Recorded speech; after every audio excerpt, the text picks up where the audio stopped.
Hello guys, आप सभी का स्वागत है आपके अपने यूट्यूब चैनल यूरेका क्लासेज में। जैसा कि अपनी फिजिक्स की सीरीज चल रही है सेमीकंडक्टर की, उसमें अपन ने लास्ट क्लास में बात की थी ठोसों में ऊर्जा बैंड सिद्धांत की, यानी कि ठोसों में जो ऊर्जा बैंड है उनका निर्माण किस प्रकार से होता है। तो उनकी अपन ने पूरी प्रोसेस अपन ने देख ली थी। तो आज अपन इस क्लास में थोड़ा सा उसको रिवाइज कर लेते हैं। तो पीछे की जो क्लास थी उसमें अपन ने उसकी एक कॉम्प्लिकेटेड प्रोसेस देखी थी कि किस प्रकार से ठोसों में जो ऊर्जा बैंड है उनका निर्माण होते हैं। आज की इस क्लास में अपन थोड़ा सा उसको रिवाइज करते हैं और एक बहुत ही इजी डायग्राम के द्वारा अपन इसको समझते हैं। तो सबसे पहले अपन ने देखा था कि जो ठोसों में जो ऊर्जा बैंड मिले थे वो अपने को तीन प्रकार के ऊर्जा बैंड मिले थे। पहला मिला था अपने को चालन बैंड, दूसरा मिला था अपने को संयोजी बैंड, और तीसरा अपने को मिला था वर्जित ऊर्जा बैंड।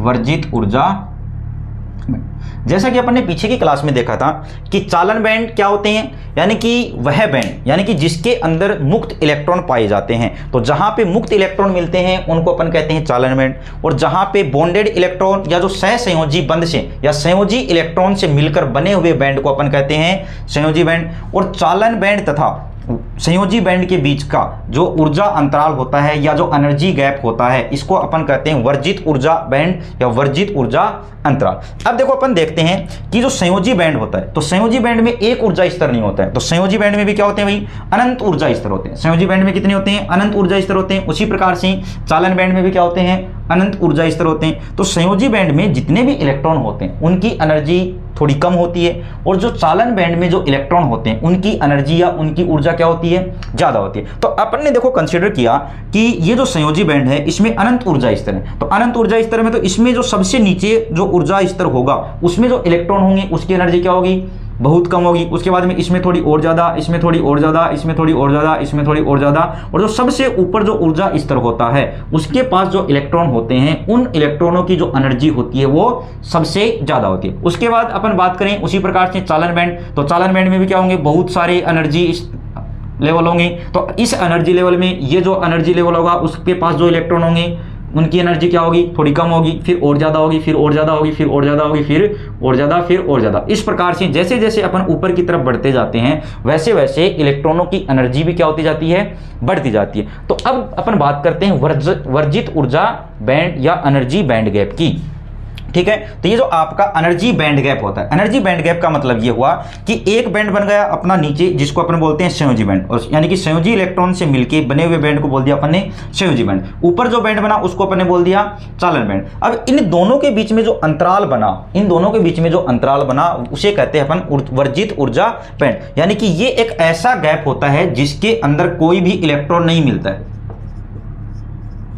कोई भी इलेक्ट्रॉन नहीं होता है। यानी कि इन दोनों के बीच की जो एनर्जी होगी उस एनर्जी का कोई भी इलेक्ट्रॉन अपने को नहीं मिलेगा। या तो इलेक्ट्रॉन इस प्रकार का मिलेगा कि वो किस में रहेगा, संयोजी बैंड में, या फिर उसकी एनर्जी इतनी होगी कि वो किस में चला जाएगा, चालन बैंड में। यानी कि इन दोनों के बीच में एक कोई भी ऐसा इलेक्ट्रॉन अपने को नहीं मिलेगा जिसकी एनर्जी इन दोनों के बीच में हो। इसीलिए अपन ने वर्जित ऊर्जा बैंड है इसको डेल्टा ईजी से अपन ने डिनोट किया है। और जो डेल्टा ईजी का जो मान है वो किस प्रकार से डिफाइन किया कि जो चालन बैंड है उसका जो न्यूनतम ऊर्जा स्तर होता है, यानी कि जो सबसे कम ऊर्जा वाला जो इलेक्ट्रॉन होता है, और इसका अधिकतम ऊर्जा स्तर वाला, तो इन दोनों के बीच का जो अंतर है उस एनर्जी का कोई भी इलेक्ट्रॉन नहीं होता है। तो इसीलिए यहां पे कोई भी इलेक्ट्रॉन नहीं पाया जाता। तो अपन वर्जित ऊर्जा बैंड को कैसे डिफाइन कर सकते हैं, चालन बैंड तथा संयोजी बैंड के बीच का जो गैप होता है, यानी कि जो अंतर होता है या जो अंतराल होता है उसे अपन कहते हैं वर्जित ऊर्जा बैंड कहते हैं। ये चीजें अपन ने देखी थी ऊर्जा बैंड सिद्धांत में। तो आज अपन स्टार्ट करेंगे इस क्लास में। आज की क्लास अपनी होने वाली है पदार्थों के वर्गीकरण के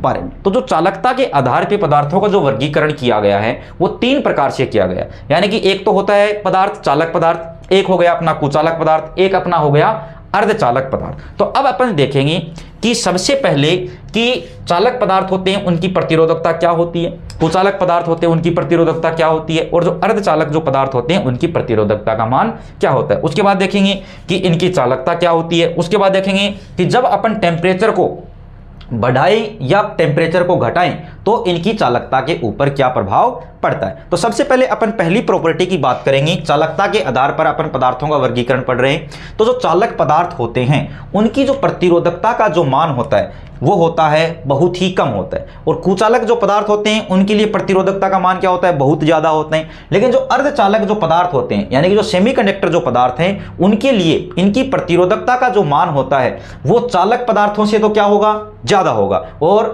कुचालक पदार्थों से क्या होगा, कम होगा। यानी कि इन पदार्थों की जो अर्धचालक पदार्थ हैं इनकी प्रतिरोधकता का जो मान है वो इन दोनों के बीच में कहीं होता है। तो अब अपन देखेंगे इसका मैथमेटिकली जो मान लिखा गया है यानी कि 10⁻² ohm into metre to 10⁻⁸ ohm into metre. तो ये जो प्रतिरोधकता का जो मान है वो एक फिक्स वैल्यू नहीं होती है, यानी कि ये जो फिक्स वैल्यू नहीं है, इसको अपन अप्रोक्सीमेट मानते हैं। इसकी जो वैल्यू है वो इससे कम या ज्यादा हो सकती है, वो डिपेंड करेगा पदार्थ के ऊपर। हो सकता है कि कोई पदार्थ ऐसा हो जिनकी वैल्यू इससे थोड़ी सी ज़्यादा हो थोड़ी सी कम हो, लेकिन इसको अपन एक अप्रोक्सीमेट वैल्यू लेके चलते हैं। तो ये कोई फिक्स वैल्यू नहीं है, इसको अपन अप्रोक्सीमेट लेके चलते हैं कि जो अपने चालक पदार्थ होते हैं उनकी प्रतिरोधकता का जो मान होता है वो 10⁻² ओम इंटू मीटर, यानी कि ओम इंटू जो मीटर है ये होता है प्रतिरोधकता का मात्रक, और प्रतिरोधकता को अपन डिनोट करते हैं रो से। किससे डिनोट करते हैं, रो से। तो इसका मात्रक क्या हो गया, ओम इंटू मीटर। तो जो चालक पदार्थ हैं उनकी प्रतिरोधकता का मान कितना हो गया, 10⁻² ओम इंटू मीटर से लेके 10⁻⁸ ओम इंटू मीटर तक की।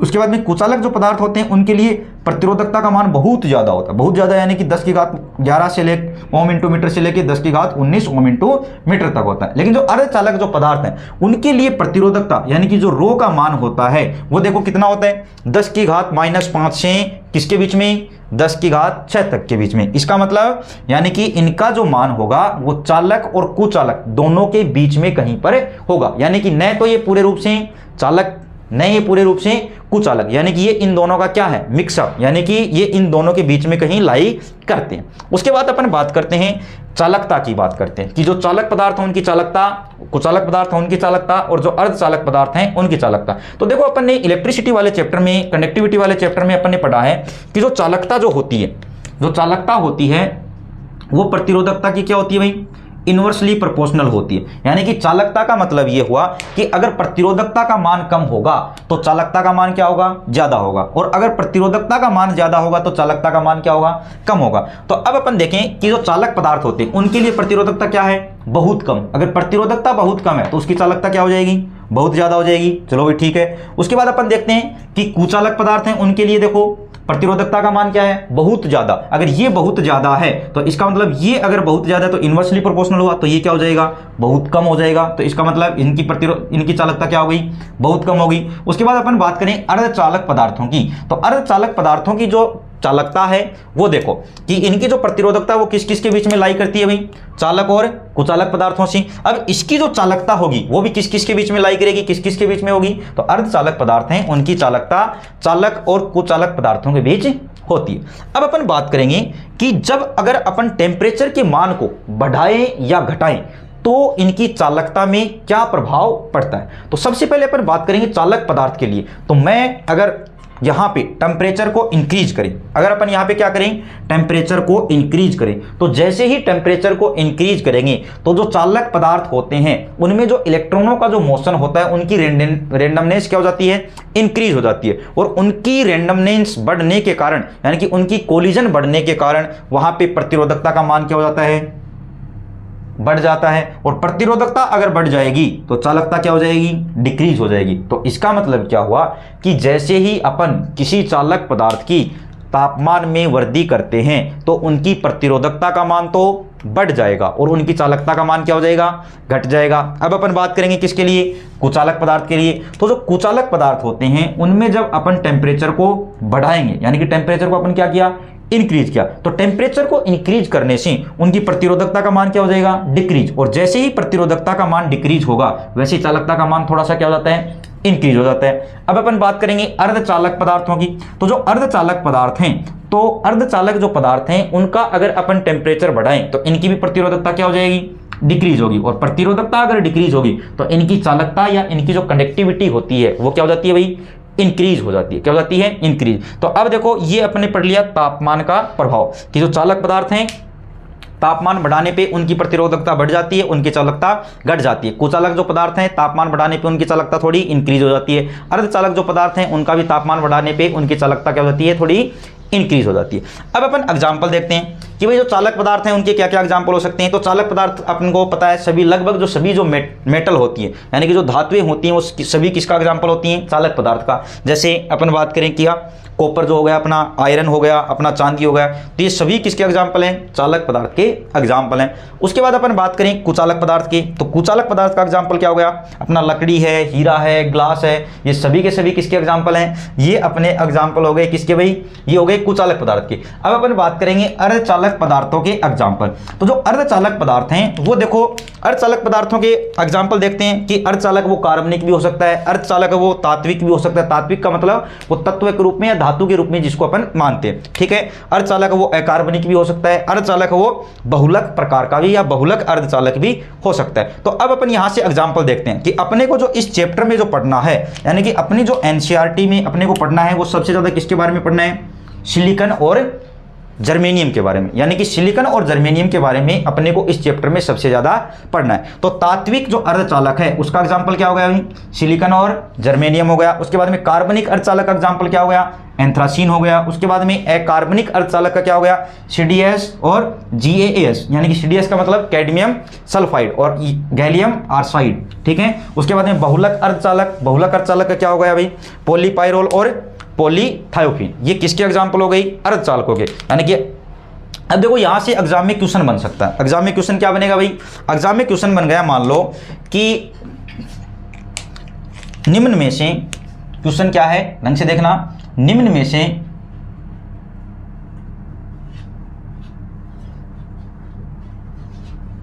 कार्बनिक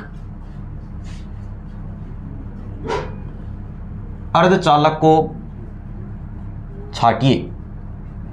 ऐसे क्वेश्चन अपनी बोर्ड के एग्जाम में आए हुए क्वेश्चन है, ठीक है। तो यहां से अपने को क्वेश्चन मिल सकता है। तो ये जो एग्जाम्पल है भाई ये इंपॉर्टेंट, लास्ट ईयर यहां से एक क्वेश्चन आया हुआ है, ठीक है ना। तो यहां से देखो आपको ऑप्शन में मिल जाए, क्या मिल जाए भाई, यानी कि आपको कार्बनिक अर्धचालक पूछा है तो आपको पहले ही ऑप्शन में मिल गया जर्मेनियम, दूसरे ऑप्शन में आपको मिल गया सीडीएस और तीसरे ऑप्शन में आपको मिल गया पॉलीपाइरोल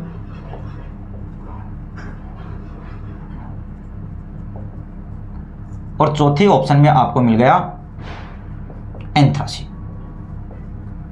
तो अब देखो यहां पे अपने को क्वेश्चन में जल्दबाजी नहीं करनी है। तो सबसे पहले अपने को देखना है कि क्वेश्चन में किसके बारे में पूछा गया। तो यहां पे अपने को क्वेश्चन में क्या पूछा गया भाई, कार्बनिक अर्धचालक के बारे में। किसके बारे में पूछा है, कार्बनिक अर्धचालक। अब देखो एक प्रकार से देखा जाए तो ये सभी के सभी क्या है, अर्धचालक है। सभी के सभी क्या भाई, सेमीकंडक्टर है। आपका सिलिकॉन है वो भी क्या है, आपका जर्मेनियम है वो भी क्या है, सेमीकंडक्टर है। आपका सीडीएस है ये भी क्या है, आपका सेमीकंडक्टर है। पॉलीपाइरोल भी क्या है, सेमीकंडक्टर है। एंथ्रासीन भी क्या है, सेमीकंडक्टर। लेकिन अपने को कौन सा पूछा गया, अपने को पूछा गया है कार्बनिक अर्धचालक। तो इनमें कार्बनिक अर्धचालक कौन सा हो जाएगा, अपना जर्मेनियम ये तात्विक हो गया, ये कौन सा हो गया, ये आपका अकार्बनिक हो गया। उसके बाद में पॉलीपाइरोल ये बहुलक हो गया और अब कौन सा बचा आपका एंथ्रासीन। तो एंथ्रासाइन इज द राइट आंसर। तो यहां से इस क्वेश्चन का आंसर क्या हो जाएगा, कार्बनिक अर्धचालक कौन सा होगा भाई, एंथ्रासीन हो गया। तो ये अपने पदार्थों का वर्गीकरण पढ़ा, किसके आधार पे भाई, चालकता के आधार पे पदार्थों का वर्गीकरण, यानी कि चालक पदार्थ, कुचालक पदार्थ और अर्धचालक पदार्थों का वर्गीकरण अपन ने पढ़ लिया। अब अपन पढ़ेंगे चालक ऊर्जा बैंड के आधार पे पदार्थों का वर्गीकरण।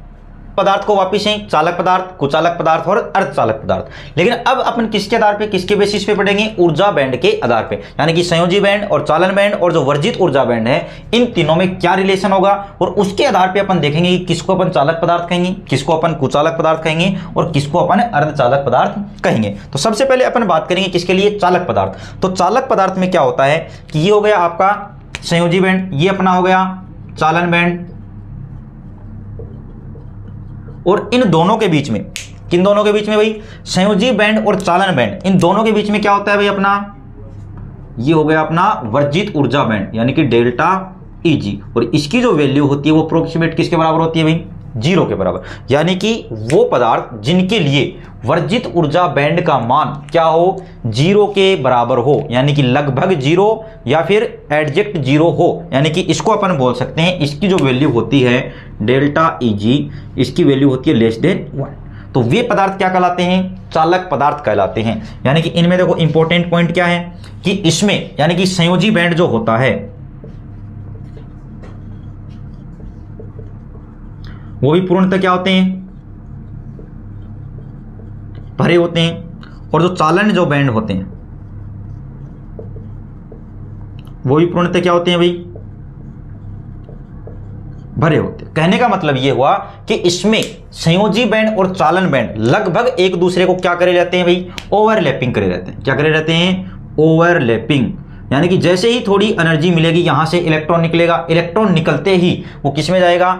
चालन बैंड में। और चालन बैंड में अपने को पता है चालन बैंड पूर्णतः पहले से क्या है? भरा हुआ है। तो जैसे ही वह चालन बैंड में जाएगा तो चालन बैंड पहले से पूर्णतः भरा हुआ है। यानी कि यहाँ पे हजारों लाखों करोड़ों की संख्या में क्या है? मुक्त इलेक्ट्रॉन। और ये आपका जो संयोजी बैंड है इसमें भी क्या है? बहुत सारे करोड़ों की संख्या में क्या है? अपने पास ही बॉन्डेड इलेक्ट्रॉन है। लेकिन जैसे ही यहां से कोई भी इलेक्ट्रॉन एनर्जी लेके जाएगा तो जैसे ही वो जाएगा तो वहां पर क्या बनेगा? एक होल बनेगा। क्या बनेगा? यानी कि इलेक्ट्रॉन गया, इलेक्ट्रॉन की क्या होगी? डेफिशिएंसी। और जैसे ही इलेक्ट्रॉन की डेफिशिएंसी होगी तो वहां पे क्या क्रिएट होगा? होल क्रिएट होगा। तो यहां पे होल बनेगा, लेकिन होल का जीवन काल यानी कि होल का जो लाइफ टाइम होगा वो क्या होगा? बहुत ही कम होगा,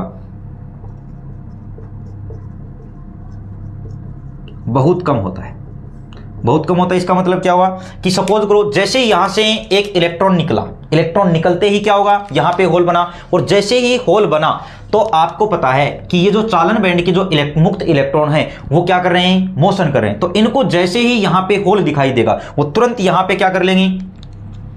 होल इलेक्ट्रॉन रिकॉम्बिनेशन करेंगे। क्या करेंगे? Hole electron recombination. क्यों करेंगे? क्योंकि जो चालन बैंड के जो इलेक्ट्रॉन होते हैं, जो मुक्त इलेक्ट्रॉन होते हैं, उनकी ऊर्जा क्या रहती है? ज्यादा रहती है। तो जिसके पास एनर्जी ज्यादा होती है तो वो इलेक्ट्रॉन किस स्थिति में आना चाहेगा? स्टेबल कंडीशन में आना चाहता है। तो ये इसलिए अपनी एनर्जी को क्या करेंगे? रिलीज करेंगे और ये क्या कर लेंगे? Hole electron recombination. तो इसलिए अपन कह सकते हैं कि जो चालक पदार्थ होते हैं उनमें होल बनता है, लेकिन उनका जो जीवन काल, उनका जो लाइफ टाइम होता है वो क्या होता है? बहुत ही कम होता है। ठीक है, तो अपन ने ये पढ़ लिया चालक पदार्थ के बारे में कि जो चालक पदार्थ होते हैं उनमें वर्जित ऊर्जा बैंड जो होता है, क्या होता है अपना? वर्जित ऊर्जा जो बैंड होता है, ऊर्जा बैंड, उसका मान क्या होता है भाई? 1 से कम होता है। अब अपन बात करेंगे किसके लिए? कुचालक पदार्थ के लिए। तो कुचालक पदार्थ में ये हो गए अपने संयोजी बैंड, ये हो गया अपना चालन बैंड। तो जो इन दोनों के बीच में जो वर्जित ऊर्जा बैंड होता है इसकी जो वैल्यू होती है वो 3 इलेक्ट्रॉन वोल्ट से क्या होती है भाई? ज्यादा होती है। इसका मतलब ये हुआ कि इसके संयोजी बैंड में जो इलेक्ट्रॉन होते हैं वो कोवैलेंट बॉन्ड के द्वारा बहुत ही टाइटली बॉन्डेड होते हैं। यानी कि उसके ऊपर लगने वाला आकर्षण बल होता है वो बहुत ही ज्यादा होता है। तो इसलिए अपने को यहां से इलेक्ट्रॉन को रिलीज करने के लिए क्या चाहिए? टेम्परेचर वेरी लो चाहिए। जब अपन इसको बहुत ज्यादा टेम्परेचर देंगे तो इनको क्या मिलेगी? एनर्जी मिलेगी। और इनको जब एनर्जी मिलेगी तो बहुत कम इलेक्ट्रॉन कहां पे पहुंचेंगे? चालन बैंड में मिले। ठीक है, लेकिन बहुत कम इलेक्ट्रॉन पहुंचने के कारण इनकी जो चालकता होगी वो क्या होती है? न के बराबर होती है। यानी कि बहुत अधिक अपन इनको टेम्परेचर देंगे तब जाके एक इलेक्ट्रॉन यहां से निकलेगा और वो इलेक्ट्रॉन कहां पे पहुंचेगा? चालन बैंड में। तो इसलिए इनकी जो चालकता है वो क्या होती है? न के बराबर। तो इस प्रकार अपन कुचालक पदार्थों को कैसे डिफाइन कर सकते हैं कि वे पदार्थ जिनकी वर्जित ऊर्जा बैंड का मान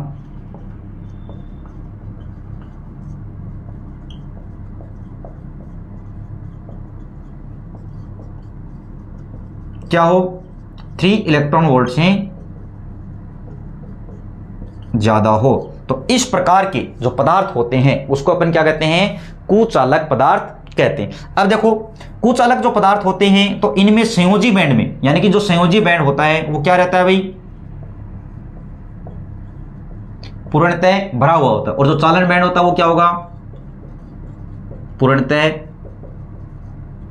खाली होगा।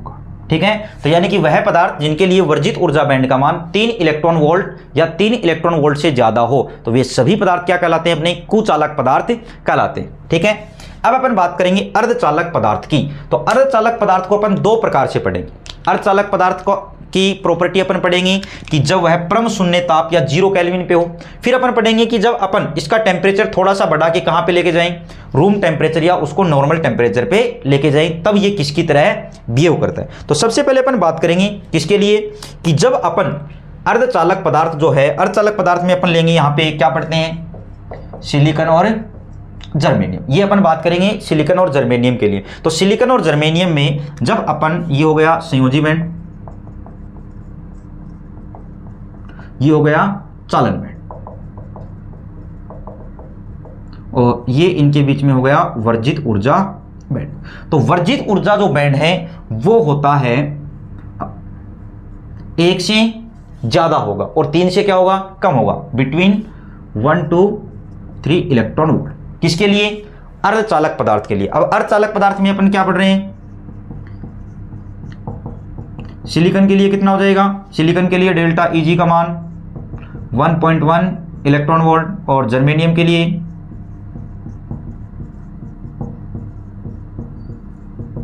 0.7 इलेक्ट्रॉन वोल्ट। ठीक है, कहने का मतलब ये हुआ कि अर्धचालक जो पदार्थ होते हैं उनके लिए वर्जित ऊर्जा बैंड का मान किस किस के बीच होगा, 1 से लेके 3 इलेक्ट्रॉन वोल्ट के बीच होता है। तो सिलिकॉन के लिए अगर अपन देखें, अगर अपन यहां पे सिलिकॉन का क्रिस्टल लें, किसका क्रिस्टल लें, सिलिकॉन का क्रिस्टल लें, तो उसके लिए वर्जित ऊर्जा बैंड का मान कितना होगा, 1.1 इलेक्ट्रॉन वोल्ट होगा। और जर्मेनियम का अगर क्रिस्टल लें तो उसके लिए वर्जित ऊर्जा बैंड का मान कितना होगा, 0.7 इलेक्ट्रॉन वोल्ट होता है। अब अपन ये जो स्थिति पढ़ रहे हैं वो किसके लिए पढ़ रहे हैं भाई, किसके ऊपर पढ़ रहे हैं, परम शून्य ताप पे पढ़ रहे हैं।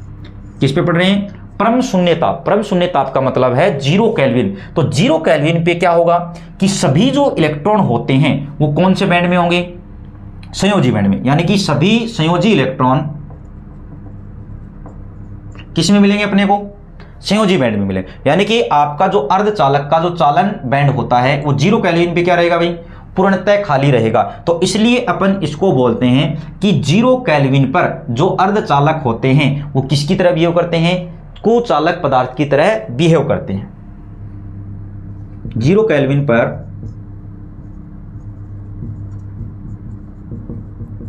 अर्धचालक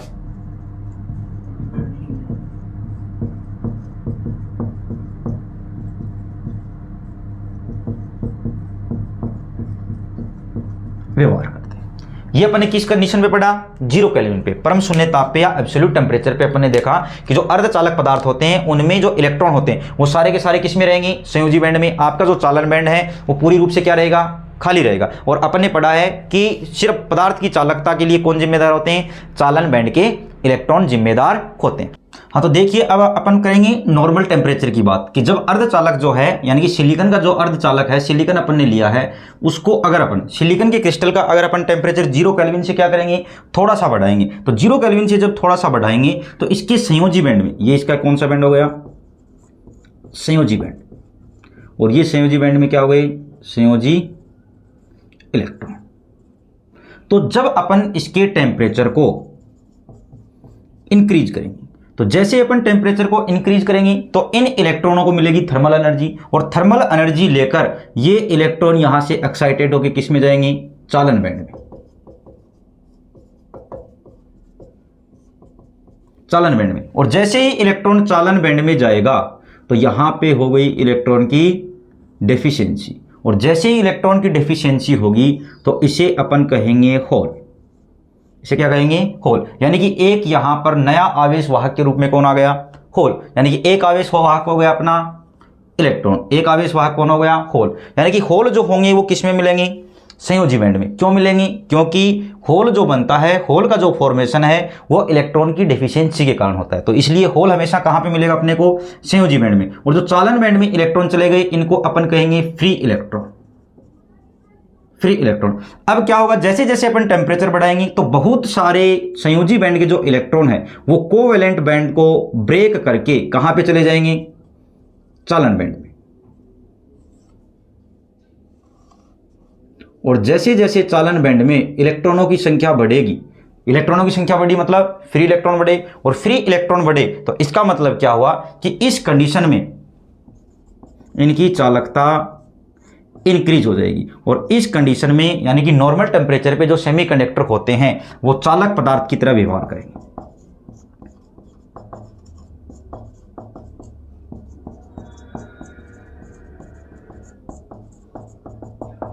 व्यवहार करेंगे। यानी कि देखो 0 केल्विन पे किसकी तरह व्यवहार कर रहा है, कुछ अलग पदार्थ की तरह। लेकिन जैसे ही अपन ने इसको टेम्परेचर बढ़ाया, टेम्परेचर बढ़ाते क्या होगा, कोवेलेंट बॉन्ड ब्रेक होगा। कोवेलेंट बॉन्ड ब्रेक होने का मतलब यहाँ के जो इलेक्ट्रॉन है इनको थर्मल एनर्जी मिलेगी। थर्मल एनर्जी लेके ये एक्साइटेड होंगे और एक्साइटेड होके ये कहाँ पे जाएंगे, चालन बैंड में। और इस प्रकार से कोवेलेंट बॉन्ड ब्रेक होते जाएंगे, इलेक्ट्रॉन निकलते जाएंगे और इलेक्ट्रॉन कहाँ पे जाते जाएंगे, चालन बैंड में। और जैसे जैसे इलेक्ट्रॉन निकलते जाएंगे उसके पीछे क्या बनेंगे, होल बनते जाएंगे।